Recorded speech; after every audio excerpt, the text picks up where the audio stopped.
Buongiorno cari amici e benvenuti anche oggi all'Alive Splash del vostro Marietto Veneziano. Oggi, da come avete visto dal titolo, vedremo un po' che le bollette del gas volano come l'anarchia e la guerra che ci sta aspettando.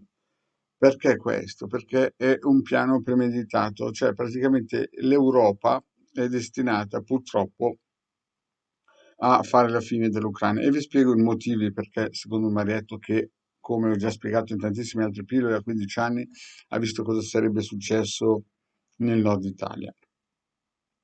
Allora, l'ideale per lo Stato russo, la Federazione russa, sarebbe stato unirsi e plasmarsi con l'Europa e sarebbe diventato l'Euroasia, no? Un continente super in ogni direzione, sia militare che tecnologico, insomma, tutto quello che si poteva sperare nel benessere dell'umanità.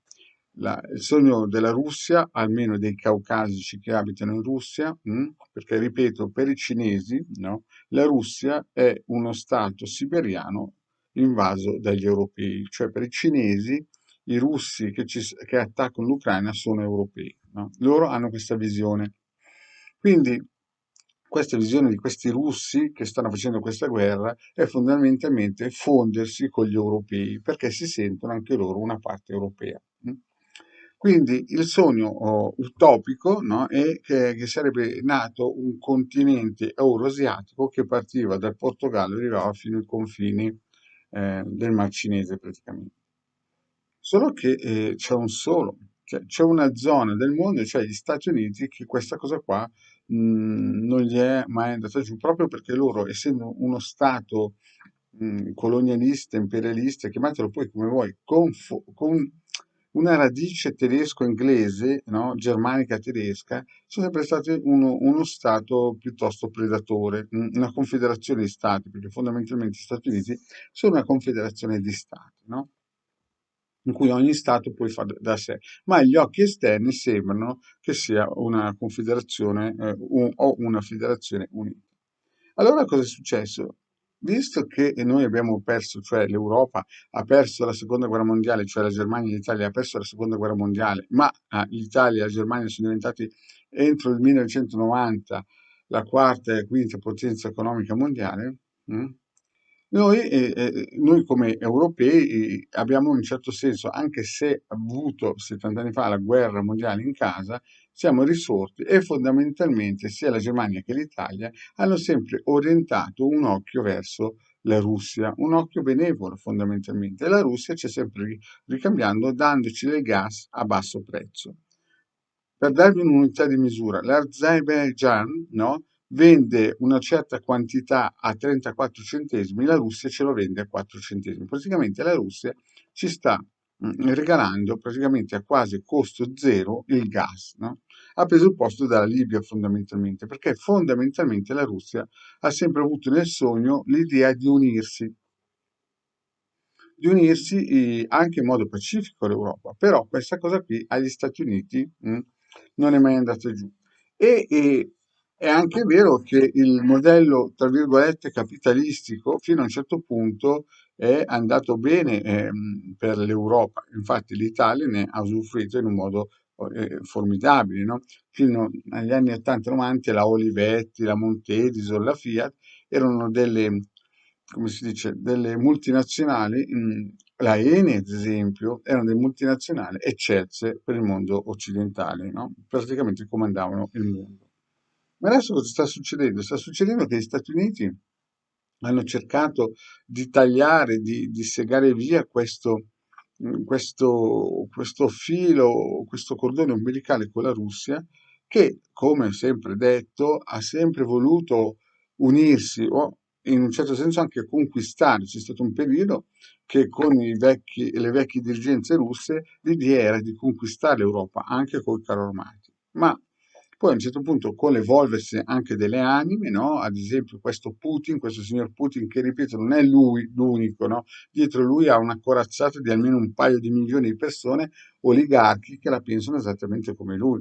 Quindi se anche dovessero decapitare Putin, molto probabilmente ne arriverebbe uno al suo posto molto più feroce. Non c'è questa possibilità.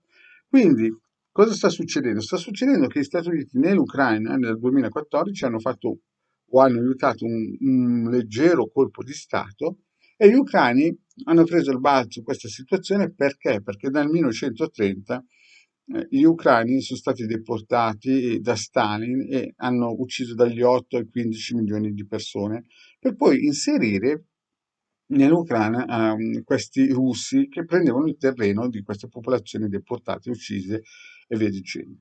E allora cosa è successo? È successo che l'Ucraina un po' si è non so come si potrebbe dire, insomma, è diventata russofona per un certo periodo.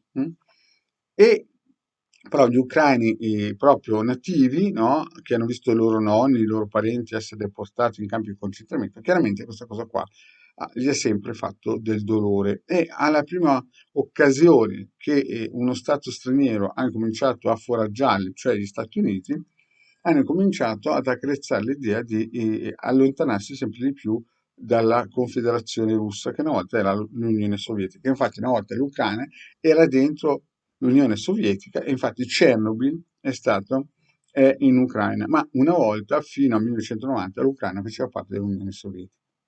Allora cosa sta succedendo in questo momento? Che l'Italia e la Germania hanno una situazione favorevole con la Russia, anche perché fondamentalmente la Russia gli ha sempre dato questa possibilità di avere gratis il gas per il semplice fatto che un giorno sapevano benissimo cosa sarebbe venuto per via sempre colpa degli Stati Uniti e avrebbero dovuto per forza invadere l'Europa. Quindi cosa succederà? Succederà che fra poco, a parte questo sistema di dittatura farmacologica che ci hanno imposto per 2 anni in Italia, che nel resto dell'Europa ormai è già stata cancellata, tipo Svizzera, Inghilterra, Danimarca e altri stati, in Italia si continua ad andare avanti con questa situazione precaria di un certificato Covid che sta praticamente degradando l'economia. Infatti abbiamo perso più di 1 milione di posti di lavoro in questi 2 anni. In più c'è questo aumento del gas che non è dovuto sicuramente al fatto che i russi chiudono i rubinetti, per il semplice fatto che fondamentalmente il gas russo ci arriva praticamente gratis. E quindi c'è una svalutazione e una guerra economica potentissima, oltre che abbiamo perso 1 milione di posti di lavoro, in più abbiamo tantissime persone con 3 vaccini, quindi il vaccino non è come si dice, è un elemento sperimentale che finirà nel 2023, quindi non si sanno ancora gli effetti che si avranno fra 2, 3, 4 anni. Ci sono premi Nobel che spiegano che sarebbero dovute succedere cose nefaste per chi se le fa. Detto questo, quindi noi praticamente siamo in mezzo a una situazione precaria economica, no? Impossibile da sostenere. No? Siamo in mezzo a un governo che fondamentalmente i pilastri sono stati un po', non so se manipolati o un pochettino condizionati ad autodistruggere l'Italia. E siamo nel bel mezzo di una guerra, perché chiaramente cosa è successo in Ucraina? In Ucraina, proprio per togliersi questi russi, hanno cominciato a farsi mettere dei laboratori biologici lungo i confini, poi tra l'altro più o meno i cinesi dicono che ce ne sono 24. Questo non lo dice il Marietto, ma lo dice il Jerusalem Post, no? Praticamente un giornale quotato, no? Che dice i cinesi hanno chiesto come mai c'erano 24 mh, uffici oppure studi oppure basi batteriologiche in Ucraina. No? Infatti i primi colpi che sono stati sparati per azzerare questa cosa. Bene, cari amici, il vostro Marietto vi invita a seguire le pillole di Legare Marietto Veneziano e ci sentiamo alla prossima.